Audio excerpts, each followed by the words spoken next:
I was standing in the corner of Frank's backyard, paper plate in one hand, plastic cup of Pinot in the other, when the money talk kicked off. Frank, my wife's youngest brother, was holding court near the grill, talking loud like always. I mean, we want to do it right, but, student loans, firms just starting out. It's tough, he said, scratching his head like the pressure of planning a wedding was somehow more exhausting than running a business. His fiancée, Sarah, gave this tight smile like she was used to this speech. I'd heard it before, just not with an audience. Tammy, my wife, looked at me twice during all that. First, when Frank mentioned the cost of the venue. Second, when Sarah brought up how her parents could only cover the dress and flowers. I didn't say anything, just stood there chewing my dry-ass burger, watching the couple run through their financial problems like it was group therapy. Everyone nodded, offered weak encouragement. I kept my mouth shut. Quick note, before listening, share which city or country you're watching from. By the time dessert came out, store-bought cheesecake slices on soggy paper napkins, Frank was saying they might have to push the wedding back a year. That's when I saw Tammy's hand rest on my arm for just a second. Real light, like she thought I might suddenly play the hero, but I didn't, not out loud. It was later, after most people had left and Tammy was rinsing out wine glasses in the kitchen, that I stepped in behind her and said, "Let's just pay for it." She turned, towel in her hand. "What?" "The wedding," I said. "Venue, food, rooms, whatever. I'll cover it. But no one needs to know it came from me." She blinked like she didn't expect me to actually go through with it. "Are you serious?" I nodded. "Our wedding gift. Let them enjoy the day. But keep me out of it. No speeches, no credit, nothing." She stepped forward and hugged me so hard I could feel her heartbeat. "You're one of the good ones," she whispered. I didn't say anything. Just grabbed my checkbook from the front seat of my truck and wrote a check for $43,000.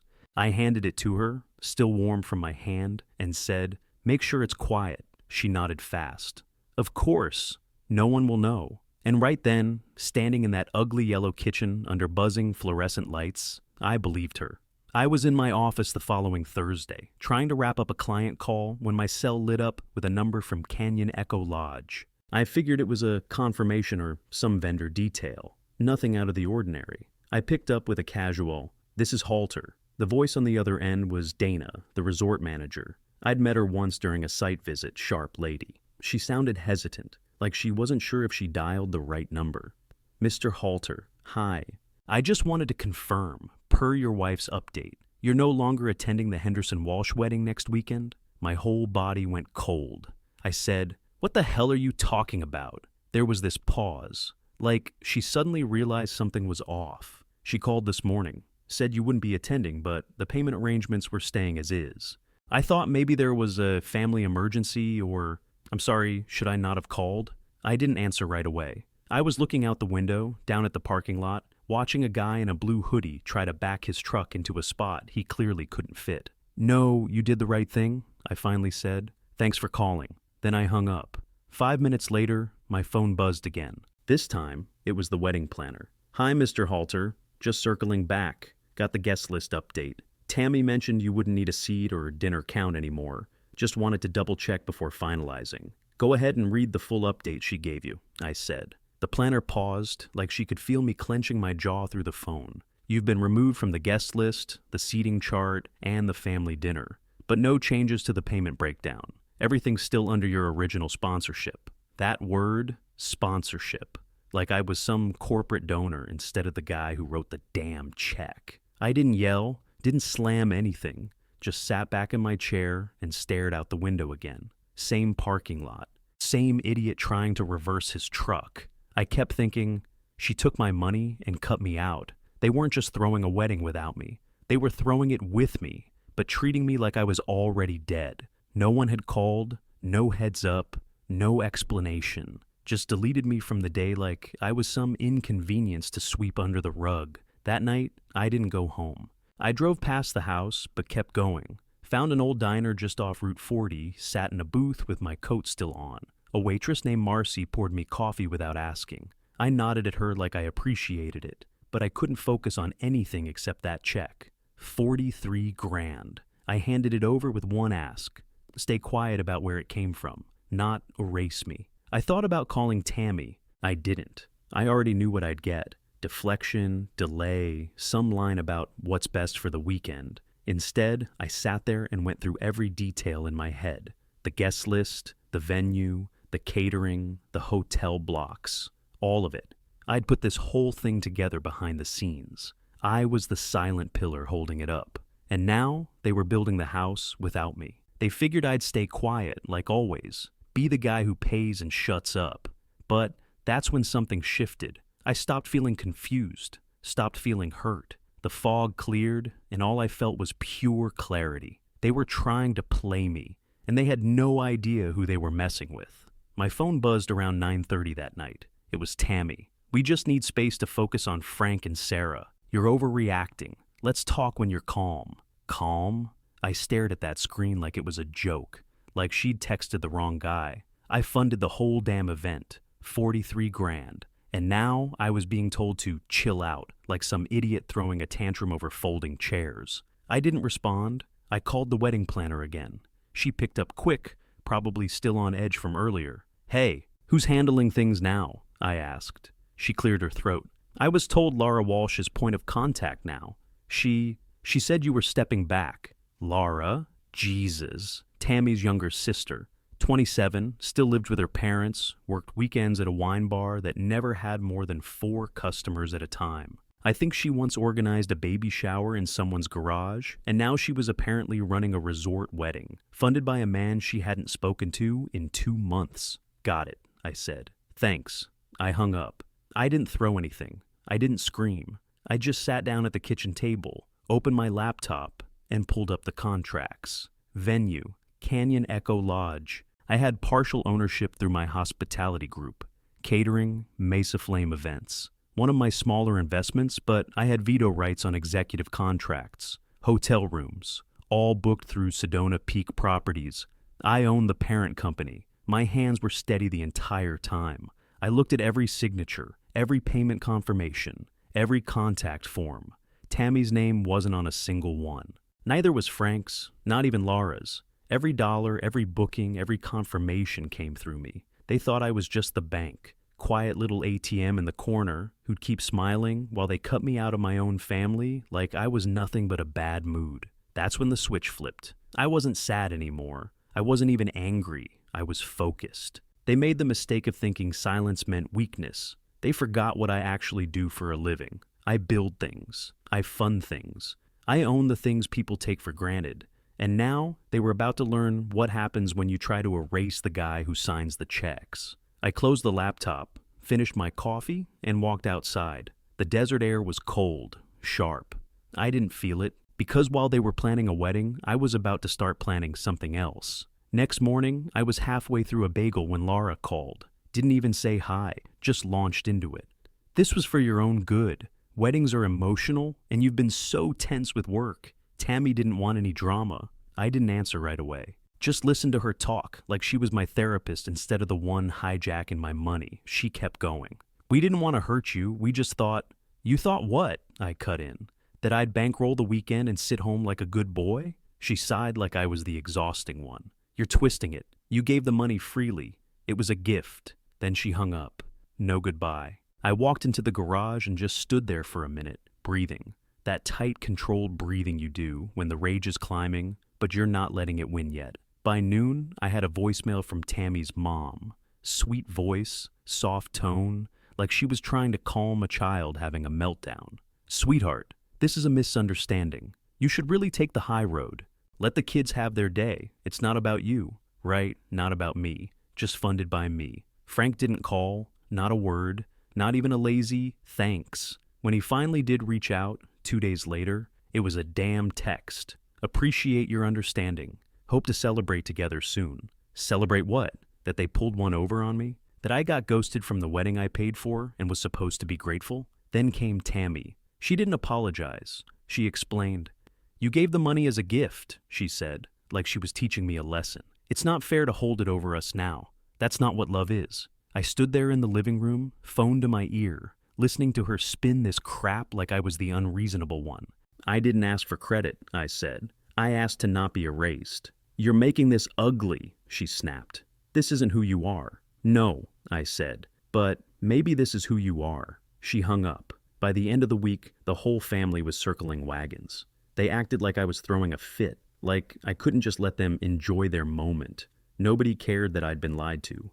Cut out. Nobody asked how that felt. They wanted my money, not my presence. So I stopped answering calls, started making lists instead. Because if they wanted me gone so badly, I was about to show them what things looked like without me. That weekend, I didn't go anywhere, didn't talk to anyone. Just sat in my office with the blinds half closed, a pot of coffee going stale on the desk, and my laptop open to every file I could dig up. By Sunday afternoon, I'd confirmed what I already knew. I had controlling stakes in the resort, the caterer, and the hotel group handling the wedding rooms. Every single piece of that celebration sat in my orbit. They might have erased my name from the guest list, but they'd built their party on my foundation, and that meant I could tear it down. Monday morning, I started making calls. No yelling, no drama, just business. First up was Dana, the manager at Canyon Echo Lodge. Dana, I said, the Henderson Walsh event. Cancel it. She hesitated. Sir, the date's this Saturday. Everything's booked. Are you sure? Positive, I said. They breached the agreement. Remove them from the calendar. I could hear her typing fast. Do you want to give a reason? Internal compliance, I said. And note that directive came from me personally. Click. Done. Next was Mesa Flame Catering. My contact there, Vince, owed me 3 favors and a summer bonus. Pull your team, I told him. Full stop. Everything? That's 120 guests. Everything, I said. They're not authorized anymore. He paused. You want me to tell them? Yep. And copy me. Third call was the hotel manager at Sedona Peak. Cancel the room block for the Henderson Walsh wedding, I said. She stammered, sir, we already charged deposits. Refund them, effective immediately. Send confirmation before noon. By 10:30 that morning, 3 dominoes had fallen. By noon, the rest followed. I didn't do it out of spite. I did it to prove a point. Respect isn't optional. Around 2, my phone lit up with messages from numbers I didn't recognize. Family group chat was exploding. Words like emergency, canceled, disaster popped up in every thread. I didn't reply to a single one. Then Sarah, the bride-to-be, texted me directly. Why is everything canceled? The hotel said you shut down the reservations. I stared at her message for a minute, then typed back, I guess when you cut out the guy footing the bill, things tend to fall apart. 3 dots blinked, then disappeared. I sat back, hands folded, listening to the quiet hum of my office AC. It felt calm, controlled, like restoring balance after weeks of letting people step all over you. By sunset, the phone was still buzzing. Missed calls, voicemails, apologies dressed up as confusion. Tammy's name popped up twice. I let it go to voicemail both times. She'd get the message soon enough. I wasn't the background player anymore. I was the one pulling every wire holding their little show together. And they were finally about to see what happens when the man they thought was invisible decides to flip the switch. Tammy came through the front door like she was ready to burn the place down. She didn't even close it behind her. Just stood there, hands shaking, eyes wide, hair a mess like she'd driven with the windows down in a storm. Do you even understand what you've done? She shouted. I didn't flinch, just looked up from the couch, calm as hell. No, I said, but I do know what you did. You tried to erase me with my own check. She stormed across the room. You humiliated my family. Your family humiliated me. I just turned the lights off on a party I wasn't invited to. Her jaw clenched. For a second I thought she might slap me, but she didn't. She just stood there breathing like a bull before the charge. I can't believe you'd go this far. I stood, slow, quiet. You went further. You made decisions behind my back. Spent my money like it didn't come from a person. From me. And now you want to talk about limits? She didn't have a comeback. Just grabbed her keys off the counter and left again. Door slammed so hard the frame rattled. 10 minutes later, Frank called. His voice was low, way too measured, trying to play diplomat. Look, maybe we overstepped, he said. It's been a stressful couple weeks. Things got rushed. People said things they shouldn't have. Save it, I cut in. Here's what's going to happen. He went silent. You want this wedding to move forward? Fine. Wire me $80,000 by Thursday morning. That's double what I gave. You pay full freight now. He started to say something. I didn't let him. And you stand up at the wedding in front of everybody and you apologize. Publicly. For what you and your family tried to pull. 80,000? He said, half laughing. You serious? Dead serious. He hesitated. That's not easy. That's not pocket change. No, I said. It's not. Welcome to adulthood. He sighed. Can we meet in the middle? 60? Nope.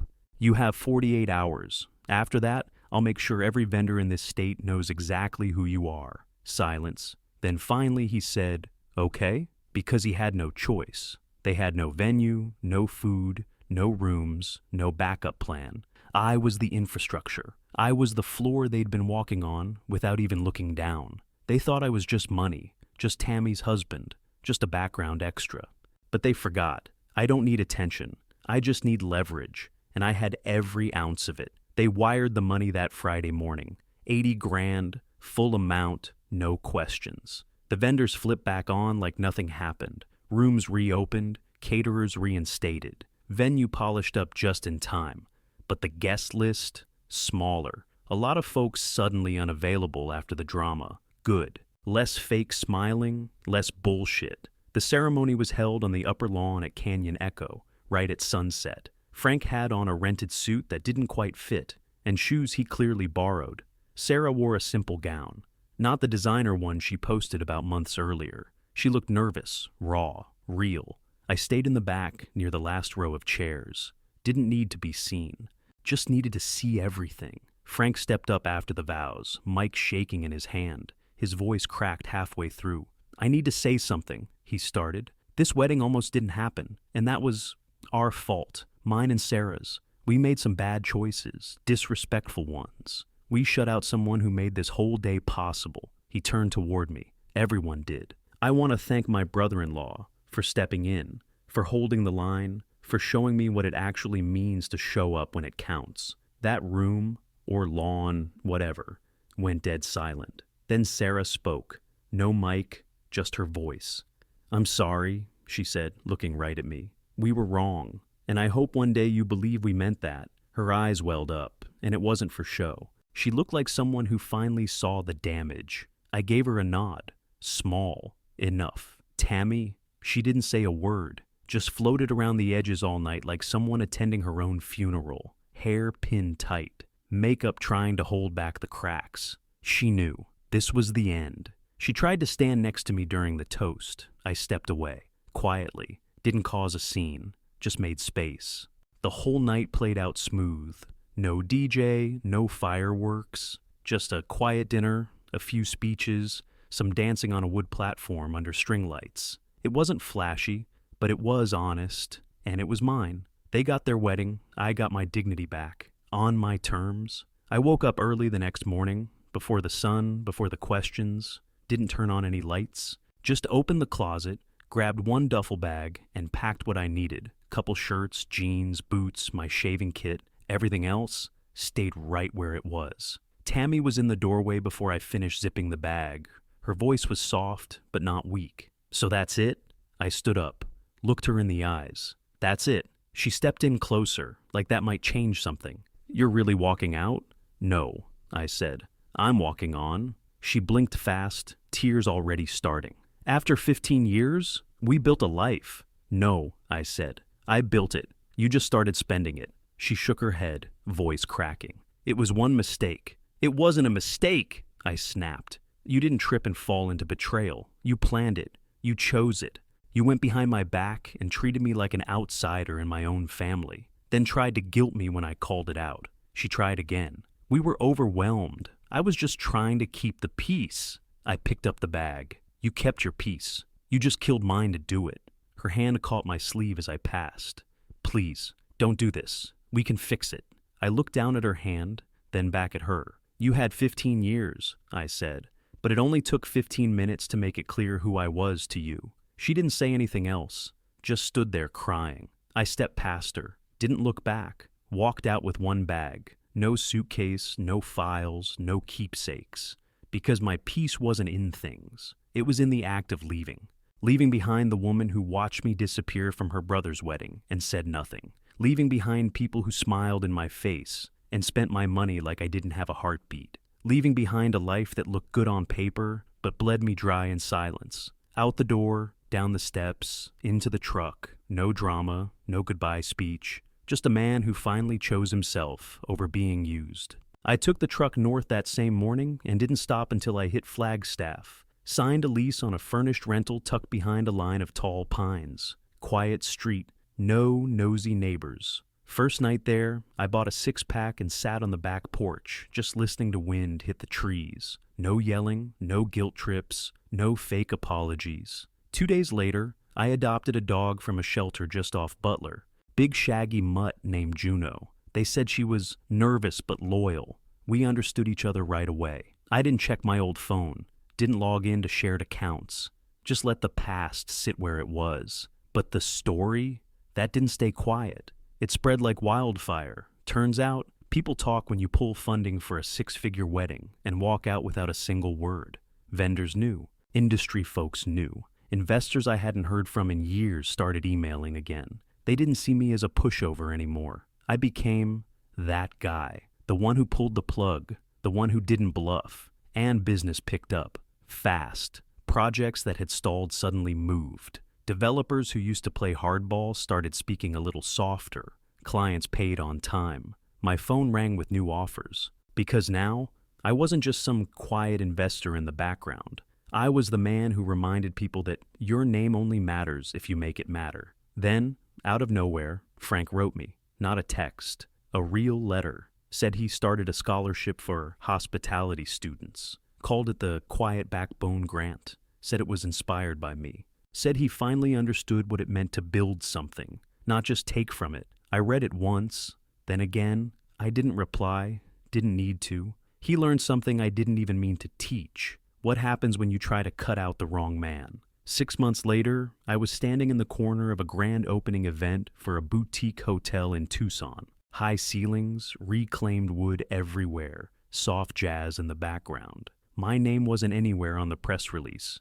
Not on the sign out front, not in the handshakes, but my fingerprints were on every square inch. From the layout of the lobby to the scent they pumped through the vents.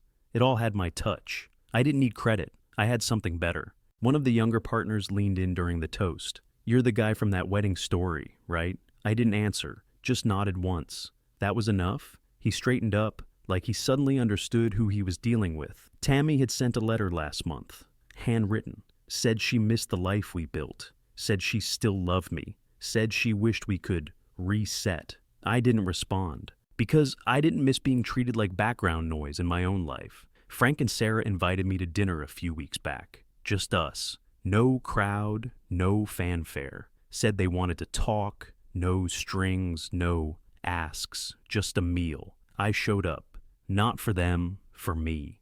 Because sometimes, the best revenge is not burning the bridge. It's standing on the other side of it, already rebuilt. They asked how I'd been. I looked Frank in the eye and said, "Better than I've ever been." He nodded. Sarah smiled, small and real. No makeup to hide behind. They didn't try to defend the past, didn't try to rewrite it. They just owned it. And I let them. The truth? I wasn't angry anymore. Not even a little. I'd lived angry. I'd lived quiet. But for the first time in my life, I was living right. I remembered my worth.